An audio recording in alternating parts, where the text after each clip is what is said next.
ಅಂದ್ರೆ ಅವರು ನಿನ್ನೆ ರೆಸ್ಪಾಂಡ್ ಮಾಡಿದ ರೀತಿ ಇವ ನಡ್ಕೊಳ್ಳೋ ರೀತಿ ಬೇರೆ ಬೇರೆ ರೀತಿ ಇದೆ ಅಂತ. ಕರೆಕ್ಟ್ ಆಗಿ ಏನಾದ್ರು ಮಾಡಿದಿದ್ರೆ ಇದೆಲ್ಲ ಸಾಧ್ಯ ಇರ್ತಿರ್ಲಿಲ್ಲ. ಆಮೇಲೆ ಇವರು ಬೇರೆ ಕಡೆ ಟ್ರಾನ್ಸ್ಫರ್ ಮಾಡಿ ತನಿಖೆನ ಏನೋ ಮುಚ್ಚಾಕಿ ಅವ್ರು ಬೇರೆ ಕಡೆ ಹೋದಾಗ್ಲೂ ಇದನ್ನೇ ಮಾಡ್ತಾರೆ. ಇನ್ನೊಂದು ನನಗೆ ನೇರ ಅನುಮಾನ ಏನು ಅಂದ್ರೆ, ನೇರವಾಗಿ ಹೇಳ್ತೀನಿ, ನೇರ ಅನುಮಾನ ಏನು ಅಂದ್ರೆ ಅವ್ರು ಹೋದ್ಸರಿ ಆದಾಗ ಬೇರೆ ಕಡೆ ಟ್ರಾನ್ಸ್ಫರ್ ಮಾಡಿದ್ದು. ಆ ಟ್ರಾನ್ಸ್ಫರ್ ಮಾಡಿದ್ರ ಮೇಲೆ ಇದೇ ರಾಜೇಗೌಡ್ರೆ ಅಲ್ವಾ ಇಲ್ಲಿ ಹಾಕ್ಸ್ಕೊಂಡಿರೋದು.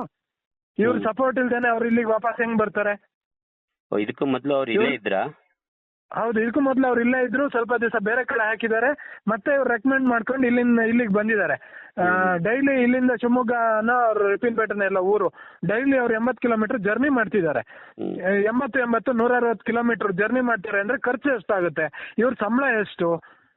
ಇವ್ರಿಗೆ ಇಲ್ಲೇನೋ ಆದಾಯ ಇದೆಲ್ಲ ಮಾಡ್ತಾ ಇದಾರಾ? ಯಾರು ಜರ್ನಿ ಮಾಡ್ಕೊಳ್ತೀರಾ ಸರ್? ಪ್ರಿನ್ಸಿಪಲ್. ಇದೆಲ್ಲ ನೇರವಾಗಿ ಇದು ಇವ್ರೇನೋ ನಡೆಸ್ತಿದ್ದಾರೆ, ಯಾವ್ದೋ ಒಂದು ದಂಧೆ ನಡೆಸ್ತಿದ್ದಾರೆ ಅಂತ ಕ್ಲೀನ್ ಆಗಿ ಎದ್ದು ಕಾಣ್ತಾ ಇದೆ.